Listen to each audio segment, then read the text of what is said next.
네, 은혜스러운 찬양 감사합니다. 여러분 칸타타 맛보기를 보셨습니다. 오후 예배 때는 본편이 나오니까 기대하시고 오셔도 될 것 같습니다. 옛 고대 로마 제국은 주변의 여러 나라들 다 복속하고 지중해의 패권을 거머쥐었던 나라였습니다. 그러하기에 끊임없는 전쟁과 끊임없는 이러한 주변 나라들과의 분쟁 속에서 나라를 세웠던 제국입니다. 그러하기에 이 로마 제국은 이 전쟁의 승리로 늘 이렇게 거머쥐고 그 승리 가운데서 제국을 일으켰습니다. 그래서요, 로마 제국에서 이 장군이 나가서 승리하고 나면 로마란 도시에서 개선식을 하는데 그 개선식이 장관이었습니다. 앞에 장군이 말을 타고 나아가면 그때 당시에 에트루리아의 관습에 따라서 이 개선 장군은 얼굴을 붉게 칠하고 4마리의 백마가 이끄는 전차를 타고 시내를 가로지르는 퍼레이드를 진행합니다. 그 뒤로 함께했던 병사들과 전리품들을 가득 싣고 나아가면 로마 시내에 있는 모든 시민들이 뛰쳐나와서 꽃잎을 뿌리면서 열광적으로 소리치고 찬송하고 칭송하게 됩니다. 그러하게 그러한 이 찬사와 영광을 받고 나면 내가 마치 신이 됐던 같은 착각이 들 만큼 그러한 이 기분과 그리고 경탄과 존경으로 어깨가 으쓱하게 되는 거죠. 그래서 로마 이 원로원들의 의원들은 이러한 이 문제를 다루기 위해서 한 가지 장치를 마련합니다. 그것은 뭐냐 하면 개선식 마차에 가장 비천한 노예 한 명을 태웁니다. 그리고 그 개선식을 하는 동안에 사람들이 꽃을 뿌리고 찬송하며 찬사를 하는 동안에 그 노예는 그 장군 옆에서 이 한 문장을 외칩니다. 메멘토 모리. 여러분 들어보셨죠? 메멘토 모리란 말은 무슨 말이냐면 메멘토란 말은 기억하라, 리멤버란 똑같이 기억하라는 말이고요. 몰이란 말은 이 몰탈, 이게 필멸자란 죽는다, 반드시 죽는 사람임을 기억하라라는 말입니다. 이 당신이 반드시 죽을 수밖에 없음을 기억하라라고 이 개선자국 옆에서 가장 비천한 노예가 소리칩니다. 그래서 교만하여서 자만하지 않도록 겸손히 로마의 시민들을 섬길 수 있도록 하는 장치였습니다. 이 문장은 단순히 개선 장군에게만 주어지는 말이 아니라 모든 사람에게 주어지는 진리 아니겠습니까? 우리는 반드시 죽게 될 것이며 늦든 빠르든 예외 없이 죽음을 마주하게 될 것입니다. 이것이 바로 인생을 관통하는 진리요 핵심적인 질문입니다. 반드시 맞이하는 죽음 앞에서 우리는 어떻게 죽음을 맞이해야 되며 그리고 죽음 앞에서 우리는 어떻게 살아야 할 것인가? 이것은 우리 인생의 핵심을 관통하는 진리입니다. 2주 전에 우리 박희련 장로님의 이 장례를 집례하기 위해서 빈소를 찾았을 때 우연히 빈소 옆에 장로의 빈소 옆에 있는 빈소에 있는 고인의 인적사항을 보게 되었습니다. 거기에는 20대의 젊은 청년이 장례가 치러지고 있었습니다. 유족으로는 그의 부모님과 그의 형이 유족으로 이름이 올라가 있었습니다. 결혼도 하지 않고 자녀도 갖지 않았으며 젊은 나이에 20대의 젊은 나이에 부모와 형보다 먼저 세상을 떠난 참 안타까운 죽음이었습니다. 한 세기 조금 모자라게 88년의 삶을 사셨던 우리 박희련 장로님의 장례와 그 30살도 못 살았던 20대의 꽃다운 나이에 죽은 장례가 동일한 장소, 동일한 시간대에 치러진다는 것을 보면서 우리의 인생이 어떤 것인지를 다시금 생각해 보게 되었습니다. 우리 인생이 80년, 90년 산다고 생각하지만 우리의 죽음은 때로는 그 청년의 죽음처럼 불현듯 내일로 다가올 수도 있고 오늘로 다가올 수도 있는 것입니다. 그 죽음 앞에서 우리가 어떻게 죽음을 준비하며 맞이해야 될 것인지 우리가 한번 살펴보았으면 좋겠습니다. 고대 로마의 격언처럼 우린 반드시 죽는다는 사실을 기억할 때 우리가 우리 삶 가운데 죽음과 그 위의 삶을 준비하고 그리고 살펴보는 것이 지혜로운 사람이요 그리고 올바른 삶을 살아가는 삶이 될 것입니다. 성경은 우리에게 죽음 이후에 부활이 있다라고 말씀합니다. 그리고 성경은 죽음과 그 위에 부활이 없다면 우린 참 불쌍한 자요 어리석은 자가 될 것이라고 말씀하고 있습니다. 우리 본문 16절 17절 같이 한 목소리 같이 읽어보겠습니다. 16절 17절입니다. 시작. 만일 죽은 자가 다시 살아나는 일이 없으면 그리스도도 다시 살아나신 일이 없었을 터이요 그리스도께서 다시 살아나신 일이 없으면 너희 믿음도 헛되고 너희가 여전히 죄 가운데 있을 것이요. 아멘. 기독교의 신앙은 부활 신앙에 근거하고 있습니다. 우리가 지난 주간은 고난 주간을 보냈습니다. 그런데 때로는 우리가 십자가에 너무 집중하다 보면 이 부활의 감격과 기쁨을 놓쳐버리는 잘못을 저지르고 있습니다. 우리가 성경을 자세히 읽어보면 성경은 십자가가 아니라 사실 부활에 초점 맞춰져 있음을 우리는 볼 수 있습니다. 오늘 보면 17절에 말씀하고 있듯이 부활이 없다면 우리의 믿음이 헛된 것이 될 것이며 우리 주님의 죽음 것조차도 헛된 것이 될 것이고 우린 여전히 죄 가운데 있게 될 것이라고 말씀하고 있습니다. 이 말씀은 이렇습니다. 십자가에서 우리 죄를 위해서 죽으신 예수님의 희생과 사랑이 참 고귀하고 아름답습니다. 하지만 부활이 없다면 그분의 죽음과 그분의 희생은 우리를 구원할 수 있는 능력이 없는 그냥 선하고 의로운 사람 한 사람의 죽음이었을 겁니다. 로마 역사를 살펴보면 로마 역사가 통해 수십만 명의 사람들이 십자가에 죽었습니다. 어떤 사람 반역죄로 죽었고 어떤 사람 소동죄로 죽었고 어떤 사람 강도와 살인죄로 죽었으며 베드로와 예수님의 제자들과 같은 이들은 이 무신론자로 로마에서 십자가형을 당했습니다. 예수님의 제자 베드로도 십자가에 거꾸로 못 박혀 죽었고 예수님의 제자들도 순교를 당했습니다. 그렇다면 예수님의 죽음과 제자들의 죽음과 어떤 차이가 있을까요? 제자들도 죄를 짓지 않고 불의를 행하지 않고 악한 일을 행하지 않고 십자가에 달려 죽었습니다. 그러나 예수님의 죽음과 제자들의 죽음은 질적으로 큰 차이가 있습니다. 그 차이는 어디에 있냐면 바로 부활에 있는 것입니다. 여러분, 부활이 없다면 누군가를 위해서 희생하고 죽는다는 것은 그냥 선한 사람의 죽음일 뿐입니다. 그리고 도덕적으로 선하고 의로운 사람의 희생일 뿐일 것입니다. 그러나 우리 주님께서 큰 차이를 나셨는데 바로 부활인 것입니다. 그 부활이야말로 우리로 하여금 죄와 사망의 권세 아래에서 이기게 하는 하나님의 능력과 소망을 우리에게 보여주시는 그러한 하나님의 증거임을 우리가 알 수 있습니다. 예수님의 부활은 우리 모두가 죽음 넘어 부활로 다시 살아날 수 있다고 하시는 하나님의 약속의 능력을 증언하시는 하나님의 약속의 증거인 것입니다. 그러하게 사도 바울은 우리에게 부활이 없고 단순히 십자가만 있다면 우리는 불쌍한 사람이요 어리석은 사람이 된다라고 말씀하고 있습니다. 기독교에서 부활이 빠지면 십자가에서 부활이 없다면 아무런 의미가 없는 것입니다. 사랑하는 성도 여러분, 우리는 십자가에 죽은 예수님이 아니라 그 십자가에서 다시 사신 부활하신 예수님을 믿습니다. 우리 이렇게 고백할까요? 우리는 부활하신 주님을 믿습니다. 이것이 우리의 신앙의 고백이고 우리의 믿음인 것입니다. 이 부활의 소망과 능력이 우리가 이 세상의 어떤 고난과 환난과 어려움 가운데 이기게 하는 능력이 되고 힘이 되고 소망이 되는 것입니다. 이 부활의 소망으로 세상을 이기시는 여러분과 저가 되기를 간절히 소망하며 축복합니다. 부활의 신한 영혼을 바라보게 하며 우리의 목표가 이 땅이 아니라 천국을 향하게 합니다. 본문 19절 20절 같이 한번 읽어볼까요? 19절 20절 시작. 만일 그리스도 안에서 우리가 바라는 것이 다만 이 세상의 삶뿐이면 모든 사람 가운데 우리가 더욱 불쌍한 자이리라. 그러나 이제 그리스도께서 죽은 자 가운데서 다시 살아나사 잠자는 자들의 첫 열매가 되셨도다. 아멘.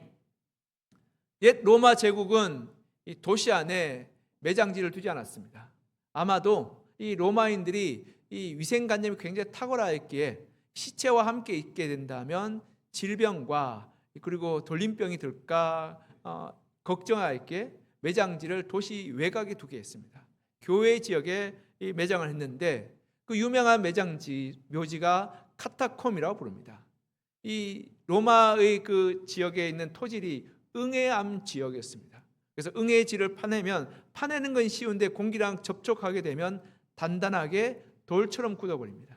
그러하였기에 이 무덤을 파냈는데 그 무덤이 단단하게 돌처럼 굳어서 카타콤이 지하 4층 그리고 길이는 한 20km가 넘는 대단히 넓고 복잡한 미로와 같은 무덤이 될 수 있었던 것입니다.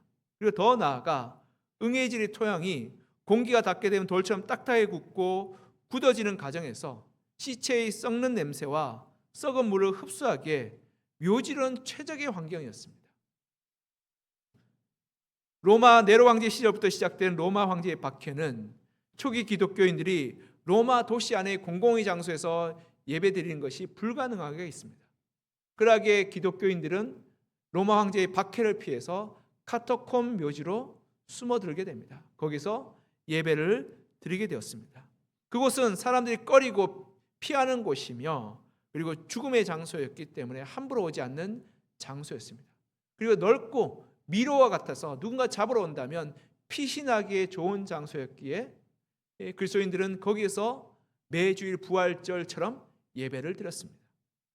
그리고 더 나아가 카타콤은 그 자체로 하나님께로 말미암은 메시지였습니다. 여러분 한번 생각해 보십시오. 카타콤은 거대한 묘지입니다. 여러분 위로도 아래로도 좌로도 우로도 살펴보면 다 시체밖에 없는 곳이었습니다. 백골이 된 시체가 사방에 그득그득합니다. 그 장엄한 죽음의 한복판에서 그리스도인들은 예배를 드렸습니다. 여러분 주일은 부활의 기쁨을 찬양하는 예배입니다.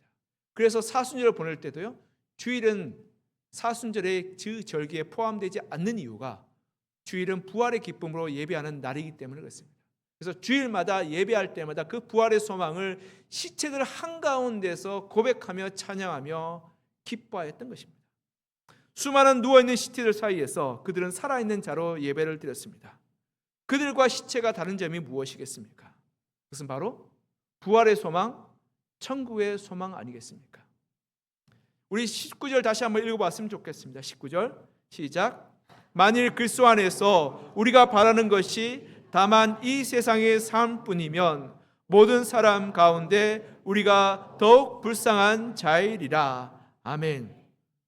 여러분 지금 이 로마의 카타콤에 누워있는 즐비한 시체들의 공통점이 뭔지 아십니까? 그들이 억만금을 소유하고 어떤 부자나 아니면 가난한 거지나 상관없이 무엇 하나 가지고 있지 못하다는 겁니다. 그들이 가지고 있는 모든 것들은 이제 백골이 돼도 아무것도 남지 않았습니다. 그들이 아무리 강력한 힘을 가지고 있으며 높은 지위에 올랐다 할지라도 그 무덤에서 손가락 하나 까딱할 수 없는 무력한 존재일 것입니다. 이 땅의 삶에서 그들의 육신은 썩어 앙상한 뼈만 남아있기에 이 세상의 삶이 전부라면 불쌍한 사람이요 어리석은 사람으로 기억될 것입니다. 그러기에 사도 바울은 그리스도 안에서 우리가 바라는 것이 다만 이 세상의 삶뿐이면 모든 사람들 가운데 우리가 더욱 불쌍한 자라고 선포하고 있는 것입니다. 초기 그리스도인들은 이 카타콤 지하 묘지 안에서 이 사실을 생생하게 깨닫고 바라보고 예배하였습니다. 그러기에 그들은 그 시체들 가운데서 하나님의 나라에 대한 영원에 대한 소망으로 부활에 대한 소망으로 날마다 새로워지기를 기도하였고 그리고 예배하였고 하나님을 붙들었던 것입니다. 그들이 모일 때마다 저렇게 죽은 자와 같이 이 땅의 삶이 전부인 것처럼 살아 어리석고 불쌍한 사람 되지 않고 오직 부활하신 주님처럼 영원한 하나님 나라를 소망하며 이 땅의 삶을 달려가겠다고 다짐하고 결단하고 고백하였던 것입니다. 사랑하는 성도 여러분, 우리에게 부활이 없다면, 천국의 소망이 없다면 우리는 불쌍한 자요 어리석은 자요 안타까운 자가 될 것입니다. 그리고 더 나아가 우리는 세상 사람들보다 더 불쌍한 자요 더 어리석은 자로 전락하게 될 것입니다.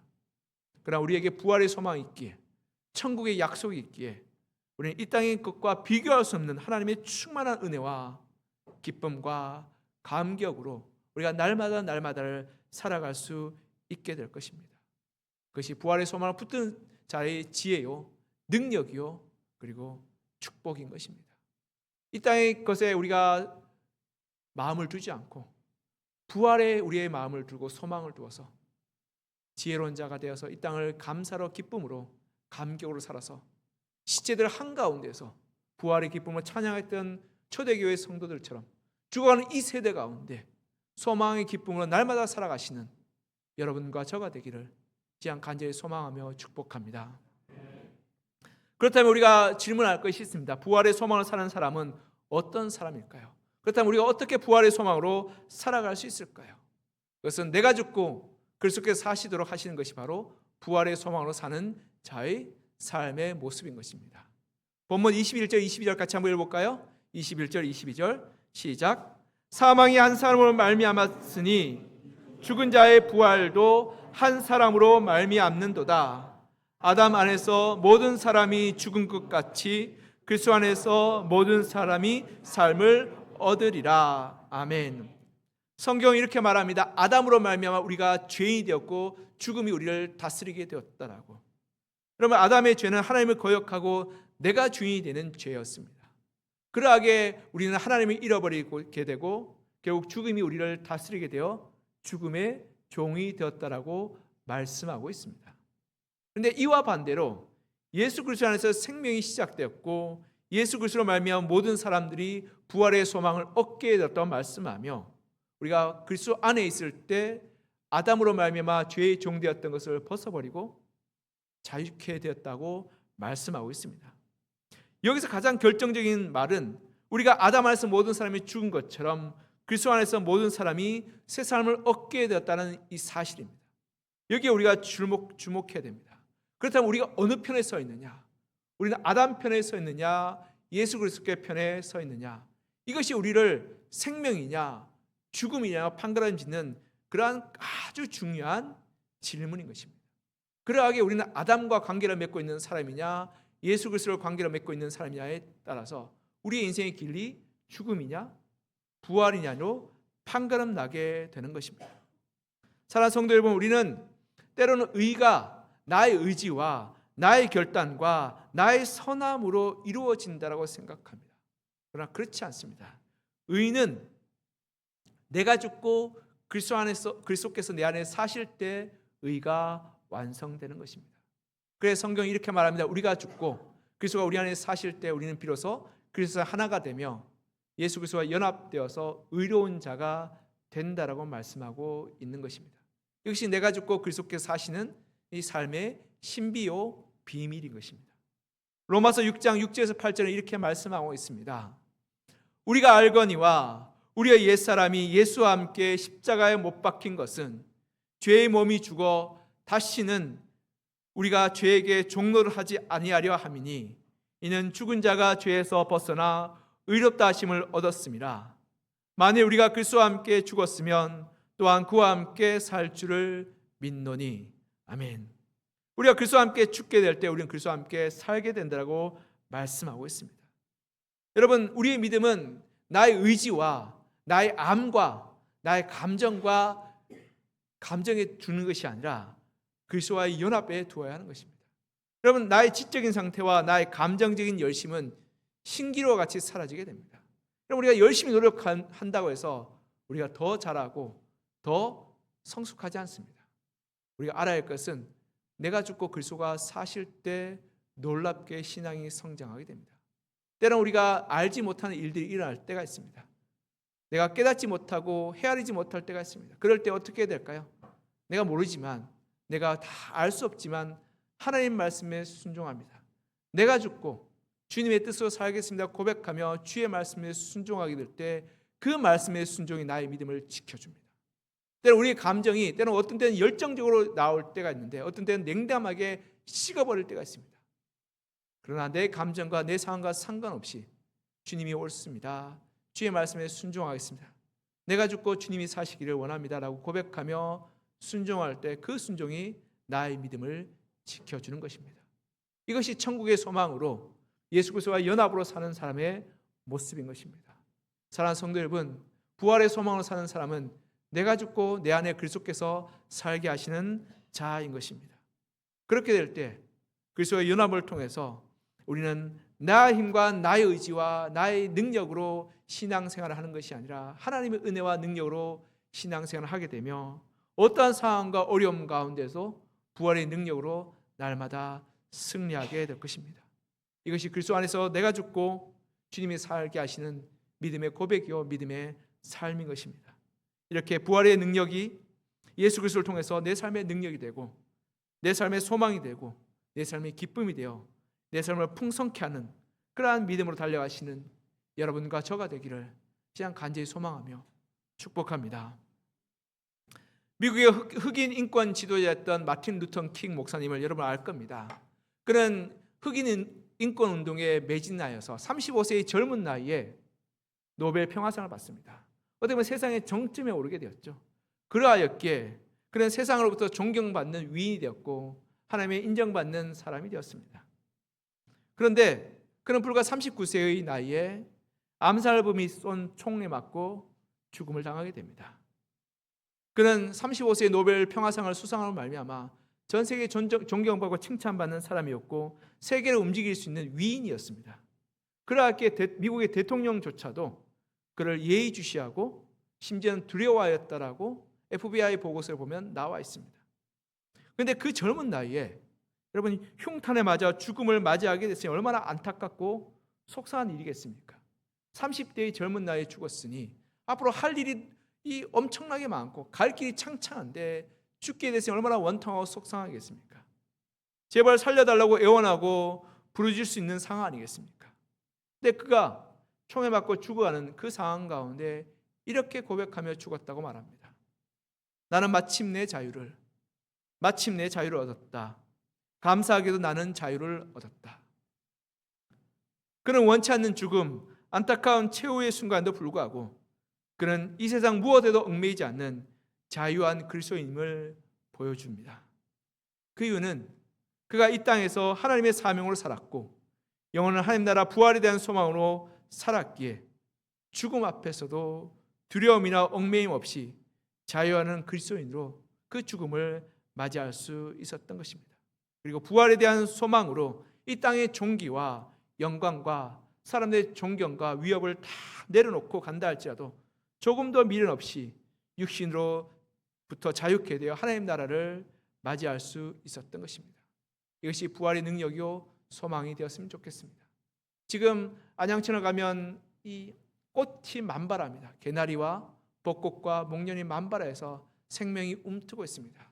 겨우내 다 죽어버리고 말라버렸던 그 나뭇가지에 생명이 피어나는 그 자연의 그 능력과 신비를 볼 때 부활의 능력이 저것이 아닌가라는 생각이 듭니다.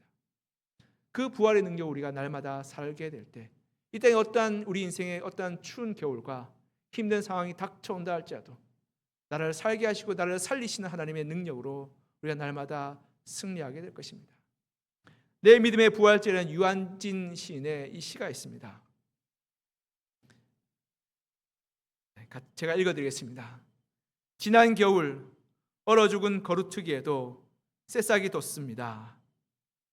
말라 죽은 가지 끝 굳은 티눈에서도 분홍 꽃잎 눈부시게 피어납니다. 저 하찮은 풀포기도 거듭 살려내시는 하나님, 죽음도 물리쳐 부활의 증거 되신 예수님, 깊이 잠든 나의 마음, 말라 죽은 나의 신앙도 살아나고 싶습니다. 당신이 살아나신 기적의 동굴 앞에 이슬 젖은 풀포기로 부활하고 싶습니다. 그윽한 믿음의 향기 풍겨내고 싶습니다. 해마다 기적의 증거 되고 싶습니다. 아멘. 우리가 이렇게 날마다 우리 인생이 마른 나무와 같이 생명력이 없다 할지라도 부활의 능력이 주님을 말미암아 날마다 솟생케 되고 날마다 살아나며 부활의 능력으로 이 땅의 삶을 믿음으로 승리하는 여러분과 저가 되기를 시간 간절히 소망하며 축복합니다. 이 시간 우리가 함께 기도했으면 좋겠습니다. 주님, 마른 가지와 같은 나의 죽어버렸던 나의 마음을 주의 부활의 능력으로 솟성케 하여 주시옵소서. 나의 영혼을 새롭게 하여 주시고 나의 말라버린 신앙을 살려주시고 믿음의 꽃을 맺고 열매를 맺어서 그윽한 주님의 향기, 생명의 향기를 풍겨내는 그러한 삶을 살기를 소망합니다. 주님, 내가 죽고 주님께서 사셔서 부활의 능력을 날마다 살게 하여 달라고 이제 우리가 한 목소리 같이 좀 기도했으면 좋겠습니다. 기도하겠습니다. 아버지 하나님, 부활의 산소망으로 부활의 능력으로 우리가 살기를 소망합니다. 부활의 은혜와 부활의 능력으로 우리가 날마다 달려가게 하시고 내가 죽고 주님의 은혜로 살게 하여 주시옵소서. 내가 하나님의 은혜 가운데 날마다 살게 하시며 하나님의 은혜와 능력으로 날마다 열매 맺게 하시며 하나님의 구원하심과 도우심을 위하여 우리가 주님을 바라보게 하여 주시옵소서. 아버지 하나님, 주님, 부활의 주님, 부활의 능력이 우리의 능력이 되고 부활의 주님의 능력이 우리의 힘이 되게 하시고 부활의 주님의 그 능력이 우리의 그러한 소망이 되게 하시소. 이 땅에 죽어질 것, 썩어질 것, 없어질 것에 우리의 마음을 두지 않게 하시고 날마다 이 땅에 무너지고 죽어지는 것 가운데서 우리가 일어나 우리 초대교회 성도들이 카타콤의 지하의 모지 그 죽음의 한가운데서 부활의 소망을 꿈꾸며 날마다 부활을 바라보며 기쁨과 감사로 살아갔던 것처럼 하나님, 우리의 상황이 어떠함을 가든지 간에 부활의 산소망으로 살게 하시고 부활의 산능력으로 살게 하시며 부활의 증인으로 날마다 달려가게 하여 주셔서 부활의 주님의 은혜 가운데 나아가 믿음의 열매, 기도 열매, 말씀의 열매로 하나님을 쫓아가고 하나님을 닮아가고 하나님을 섬기는 믿음으로 달려갈 수 있도록 주님 도우시고 함께하여 주시옵소서. 아버지 하나님, 주님 우리 가운데 역사하여 주시옵소서. 하나님의 은혜 베풀어 주시옵소서. 말씀하여 주시옵소서. 부활의 은혜와 부활의 산소망으로 우리가 주님 앞에 바라가며 하나님의 은혜 나아가고 싶어 주시고 주님 온전히 올바르게 바라보아 주님의 뜻을 따라 행하는 거룩한 주의 백성, 주의 자녀의 삶을 살게 도와주옵소서.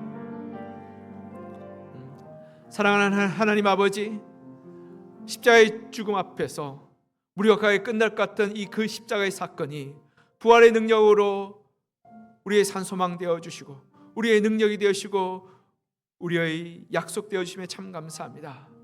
하나님, 카타콤에서 죽은 자들 시체들 한가운데서 부활의 산소망으로 주님을 바라보며 믿음으로 기쁨으로 감사로 달려갔던 우리 초대교회 성도들처럼 이 땅의 절망과 이 땅의 죽음과 이 땅의 실패 가운데서도 우리가 하나님 바라보며 부활의 산소망한 날마다 달려가게 하여 주시고 그 부활의 능력으로 우리 날마다 승리하게 하여 주시옵소서. 주님, 나는 죽고 주님이 우리 가운데 살기를 소망합니다. 그래서 부활의 주님과 우리가 하나가 되어서 날마다 우리 삶 가운데 부활의 열매를 맺어가게 도와주시고 마른 나무와 같고 죽어버린 나무와 같은 가지와 같은 우리의 인생이 다시금 주님의 부활의 능력으로 새 소망, 새 능력, 새 생명이 움트게 하여 주시고 꽃을 피우고 열매를 맺게 하여 주셔서 우리의 삶을 통해서 그리스도의 향기가 풍겨져 나가게 하여 주시고 우리의 삶을 통해서 그리스도의 생명의 능력이 이루어지게 하여 주시며 우리의 삶을 통해서 놀라운 변화 역사가 나타나게 하여 주셔서 우리가 날마다 부활의 소망으로 이 땅의 삶을 믿음으로 달려가게 하여 주시고 말라버렸던 우리의 신앙이 다시금 회복되고 치유받고 그리고 하나님의 은혜 가운데 살아나는 그런 놀라운 역사가 우리 가운데 이루어가게 하여 주시옵소서. 십자가에서 죽으시고 부활하신 주님, 그 부활의 주님이 우리의 주님 되심을 감사드립니다. 이 시간 부활의 소망으로 다시 살기를 소망하고 결단하는 우리의 마음 가운데 임하여 주셔서 성령을 충만케 하여 주시고 우리가 부활의 소망과 능력으로 날마다 달려가게 하여 주시옵소서. 주님의 은혜 감사드리며 부활의 능력 되신 우리 주 예수 그리스도의 이름으로 기도드립니다. 아멘.